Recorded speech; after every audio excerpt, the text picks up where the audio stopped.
Okay, so as we look at some facts about transportation older adults, one of the things that uh, is really important is that most older people really don't want to stop driving, even though it's projected that the number of traffic fatalities among older people will triple over the next 10 years. But again, having a driver's license is important for a lot of reasons. There's some practical things, such as the fact that a driver's license is the most widely accepted form of identification. You use it for even things like being able to vote. Some kind of identification is required, and driver's license is used most often. But giving up the ability to drive is really hard for most older adults. I think specifically about my own father. A couple of years ago, he was about 90 years of age, and he was still driving. He had driven to church, was leaving after the service, and pulling out of the parking lot. He had an accident, and his my sister, my wife Zelda, and I had some very direct and uncomfortable kinds of conversations about his continuing to be able to drive as he'd been used to. It's something that's very difficult. It makes someone feel like they're still independent. They can still go where they want to go when they want to go. And as this final point says, that not only does someone, when they give up their driver's license, not only does it make it harder to be independent, to be able to be mobile, but also there's often a loss of self-esteem and power. The sense of not being able to make decisions, to do what you want when you want to do it, can also affect the way you feel about yourself and your self-efficacy.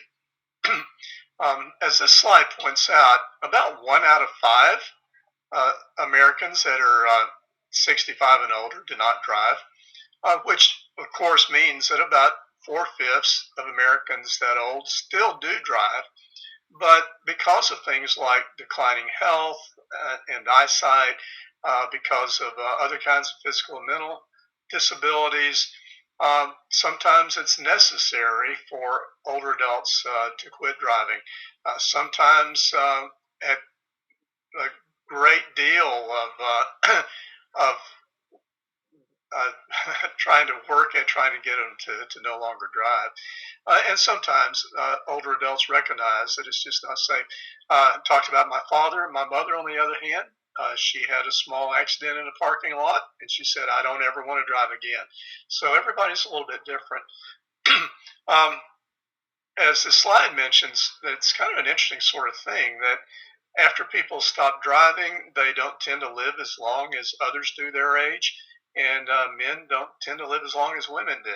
And I'm sure there are a lot of different factors in that. It's kind of an interesting correlation there.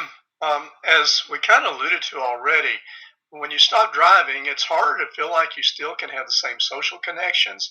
It's maybe hard to go out to go to church, to go to organizations and clubs, social events.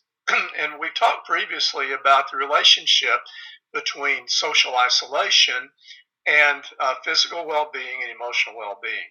So, giving up driving often is related to not having as high quality of life, and often being associated with economic hardship as well.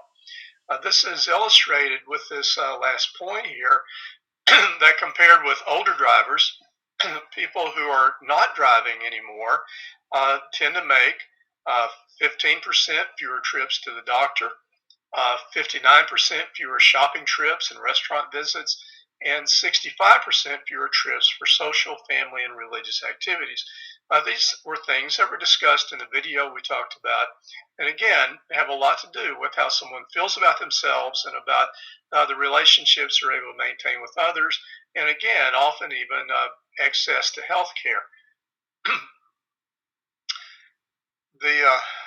As we've kind of been discussing, almost all older adults say they want to live independently. They don't want to have to depend on somebody else. And they want to stay in their own homes, be able to take care of themselves as long as they can. But it's important to have access to transportation, be able to continue to be connected to family and friends and keep doing the things that are important to you. And this brings up the importance of public transportation. The something that's been increasing. There's been more public transportation available. Certainly over the last several years, our smart buses and Starkville have made public transportation available for a lot more people than in the past. But it doesn't work for everybody. And this points out that 60% of people age 50 or older do not have transportation within a 10-minute walk from their homes. Even 10 minutes walking for someone who has physical limitations that keep them from driving can be a real barrier to even use of public transportation. It's made even more difficult by those more than half of seniors who don't have a sidewalk outside their home. And by 2030, again, that's less than 10 years from now, it's projected that almost 9 million Americans will be 85 or older, and many of those will no longer be able to drive.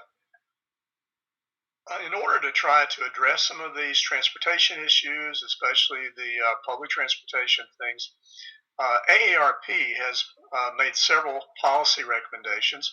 One is to improve public transportation options, those that are more geared to the travel patterns of older users, responsive to their physical problems. Related to that are services for those with physical disabilities, trying to make them available where it's necessary, as well as, and this describes the program that was in the video we looked at the beginning, expanding door-to-door, door-through-door, and volunteer community-based transportation options. They've also recommended some things to increase pedestrian access in facilities. Again, part of that is to make it easier to access public transportation, but also just being able to get out of your house and to walk around is something that's important for health as well. They've also suggested developing better driver assessment and training. I think about my parents who were involved in a senior adult ministry in their church. They would probably once a year have someone come out and offer to give defensive driving instructions and help them with some of the challenges that are especially unique for driving among older adults, but also the assessment part. I'm going to have to get a new driver's license right away. Last time I did, I think they were good for maybe 15 years. So at my age of almost 70, to have a driver's license that's good for another 15 years, a lot can happen that might make it where I'm not really able to drive safely. And so be able to assess those kinds of challenges and to train those who are still driving to be able to make up for whatever disabilities and challenges somebody might have. AARP has also suggested changing highway design, highway vehicle system that really is relevant for the challenges that older drivers face. Things like signs that are easier to read, making it easier to exit and enter interstates and those sorts of things as well. And then they've suggested implementing urban design land use policies and regulations to create whole neighborhoods and communities where an individual can get around without necessarily having automobiles or buses and so forth. Maybe be able to use a golf cart, to be able to use a tricycle or some other kind of mode of transportation that might be useful just within their own communities and help them to get where they need to go. So again, transportation, it's essential for the well-being of older adults, affects them physically, affects them socially, affects them emotionally, and whether they're driving or they're not driving, transportation still is an issue that's important for the well-being of older adults. If you have any questions that relate to this or any of the assignments that you're supposed to be doing, please, again, text me, email me, let me know how I can help.